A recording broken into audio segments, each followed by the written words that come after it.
আচ্ছা কথা বাংলাদেশ জাতীয় মাছের নাম কি?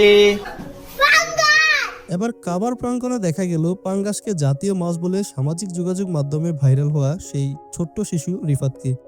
তার মিষ্টি কণ্ঠে শোনা গেল পবিত্র ধ্বনি লাব্বাইক আল্লাহুম্মা লাব্বাইক। কাবার প্রাঙ্গণে রিফাতের একটি ভিডিও ভাইরাল হয়ে পড়ে সামাজিক যোগাযোগ মাধ্যমে। তার সঙ্গে ছিলেন তার শিক্ষক কারি আব্দুল কুদ্দুস সহ মোট 6 জন। রিফাতকে দেখে সৌদি প্রবাসী অনেক বাঙালি উচ্ছ্বাসিত। অনেকেই রিফাতের সাথে ছবি তোলেন, আবার কেউ কেউ রিফাতকে জড়িয়ে ধরেন।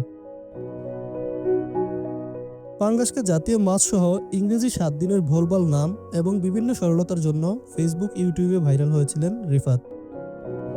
তার এই সরলতার ভিডিও সৌদি প্রবাসী মোহাম্মদ শাহজাহানের দৃষ্টিগোচর হলে তিনি তাকে ওমরা পালন করানোর ইচ্ছা পোষণ করেন। মোহাম্মদ শাহজাহানের সহায়তায় রিফাত সহ মোট 6 জনের ওমরা পালন সম্পন্ন হয়।